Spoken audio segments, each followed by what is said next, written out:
Baiklah, perkenalkan nama saya Melisa Jar Salsabila dari kelompok 2 Praktikum Algoritma dan Pemrograman. Di sini saya akan menjelaskan soal yang nomor 2, yaitu diketahui sebuah belah ketupat dengan panjang diagonal D1, diagonal D2 dan sisi S serta sebuah layang-layang dan dengan panjang diagonal D1, diagonal D2 dan dua pasang sisi A dan B. Hitung tampilkan luas keliling dari masing-masing bangun tersebut.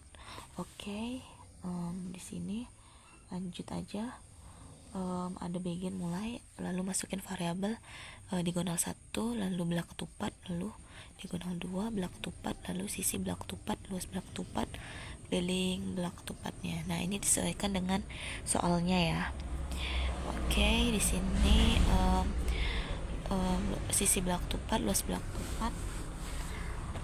Lanjut ada diagonal 1 sama dengan layang-layang, diagonal 2 layang-layang, lalu masukin variabel yang A dan B nya tadi kan diminta, lalu yang luas layang-layang, lalu yang keliling layang-layang juga.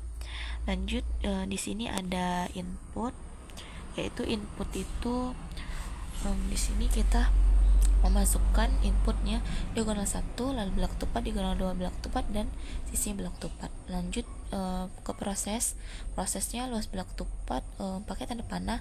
Kenapa tanda panah? Karena tanda panah itu untuk memberitahu bahwa untuk menyimpan atau mencetak suatu program gitu.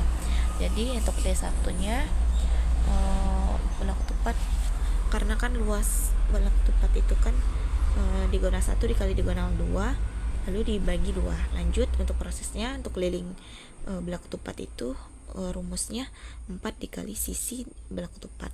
Lanjut di sini ada cetak itu untuk menampilkan hasilnya nanti, yaitu luas belah ketupat, lalu cetak keliling belah ketupatnya. Jangan lupa diinputkan, yaitu diagonal 1 luas layang-layang. Lanjut ini yang lanjut ya, yang inputnya diagonal 2 layang-layang, lalu A layang-layang, lalu B layang-layang.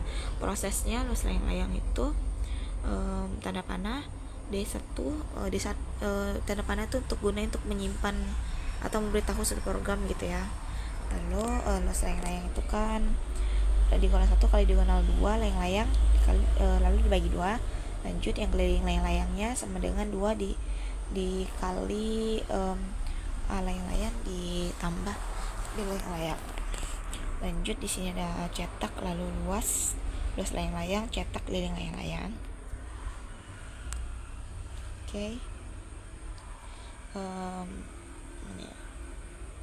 Jangan lupa untuk diakhiri dengan N ya. Soalnya aku tadi lupa masukin N, yaitu artinya selesai. Lanjut kita bahas yang pseudoku begin, yaitu mulai. Untuk ini hampir sama sih ya kayak yang deskriptif tadi, cuman beda sedikit. Ini ada kayak tipe datanya gitu. Lalu untuk begin variabelnya diagonal 1, kita inputkan variabelnya diagonal 1, diagonal 2, lalu sisi BK, luas BK, keliling BK, lalu tipe datanya float. Kenapa menggunakan float? Karena merupakan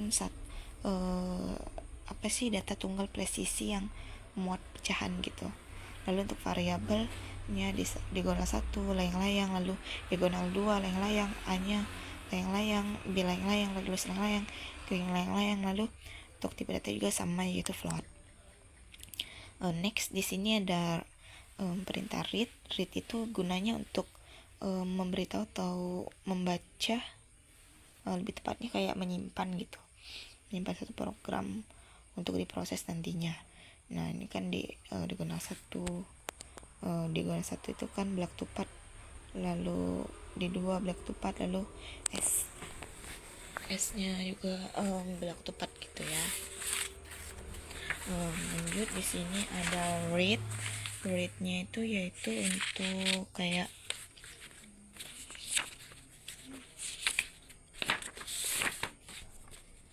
read itu gunanya untuk kayak menampilkan gitu ya. Read itu untuk hasilnya atau gitu.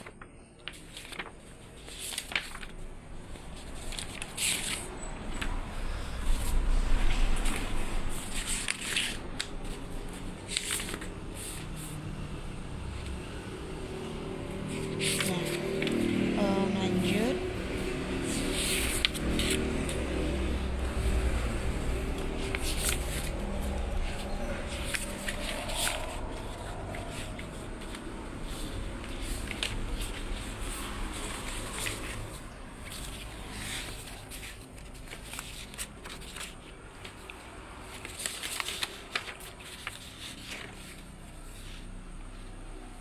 Nah, word itu untuk mencetak gitu ya. Lalu kalau sedangkan read itu untuk menyimpan data atau memesan memori. Nah, ini kan untuk misalnya diagonal 1 layang-layang gitu, diagonal 2. Lanjut. Nah, lalu di sini ada luas layang-layangnya ditandai dengan tanda panah, lalu diagonal 1 layang-layang dikali diagonal 2, karena luas layang-layang itu kan diagonal 1 kali diagonal 2 lalu dibagi 2. Lanjut, luas keliling layang-layang 2 dikali sisi yang A luas layang-layang ditambah B luas layang-layang, lalu read mencetak, yaitu untuk luas layang-layangnya berapa nantinya.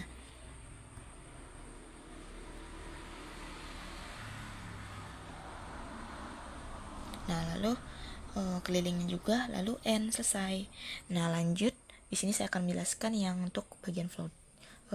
C++ include your stream, yaitu digunakan untuk misalnya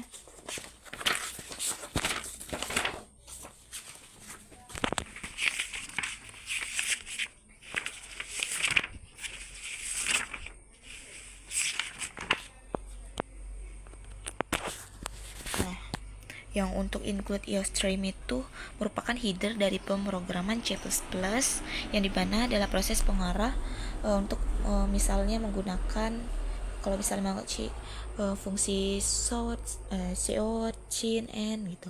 Nah, using namespace ini perintah digunakan untuk mendeklarasikan atau memberitahukan kepada compiler bahwa kita menggunakan semua fungsi yang terdapat dalam namespace std, sehingga kita tidak harus menambahkan di setiap kalimatnya gitu.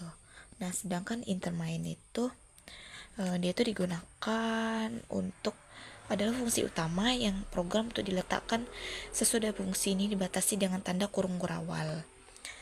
Nah, lanjut di sini aku pakai tipe data float, itu tipe data bilangan pecahan presisi tunggal, bilangan atau bilangan float biasa, atau juga karena dia ada bilangan berkomanya ya. Nah, di sini ada belak tupat. Yang pertama kita inputkan dulu ya. D1 berapa gitu. D1 belak tupat, D2 belak tupat. Ini pertama diinputkan dulu yang belak ketupatnya. Lalu lanjut luas belak ketupatnya, lalu keliling belak ketupatnya. Ya, lalu yang lain-lainnya juga seperti itu, sama juga dari mulai diagonal 1, diagonal 2, AB-nya, luas, keliling. Lalu untuk cout-nya, cout ini digunakan untuk sebagai perintah yang akan kita gunakan gitu, sesuai apa yang kita mau. Nah, sedangkan shin ini perintah untuk kayak membaca gitu. Mana sih anjing? Nah, sedangkan sini ini fungsi gunakan untuk membaca variabel pada program. Lanjut di sini ada cout diagonal satunya, lalu shin-nya untuk fungsi membaca variabel program, yaitu D1 belak tupat, lalu short diagonal 2, lalu shin-nya di diagonal 2-nya short ya, ini sesuai dengan apa yang kita mau ya gitu. Lalu sisi,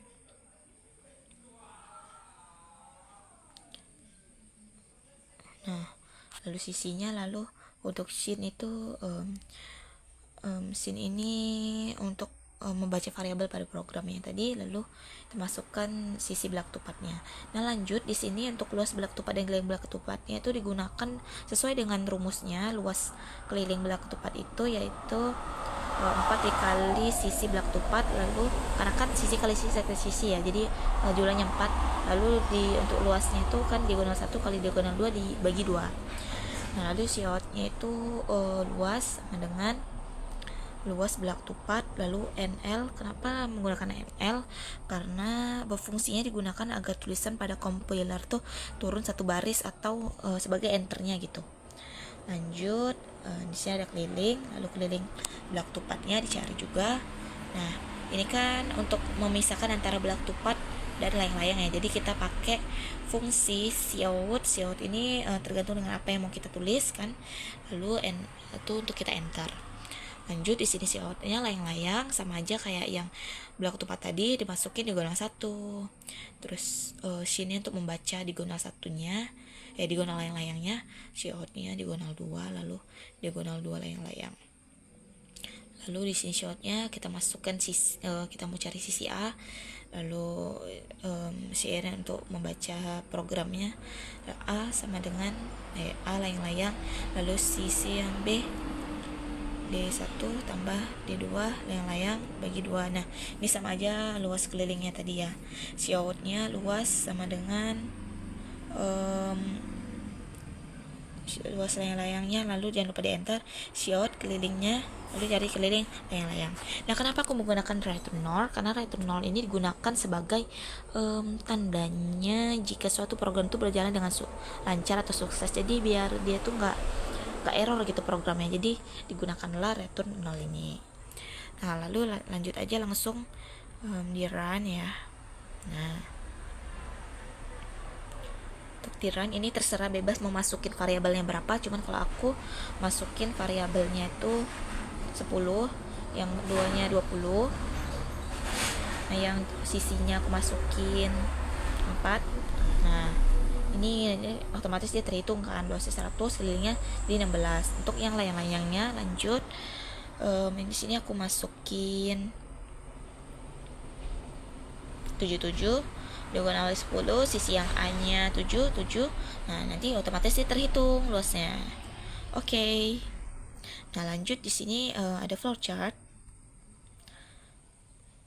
Nah, flowchartnya di sini kan mulai gitu, input kan untuk menginput nilai itu kan pakai jajar genjang ya. Jadi input D1 nya diagonal 1, diagonal 2, lalu prosesnya luasnya kan karena termasuk proses ya kalau kali mengali itu, lalu keliling kita masukin keliling itu termasuk proses juga. Lalu untuk jajar genjang outputnya, output luas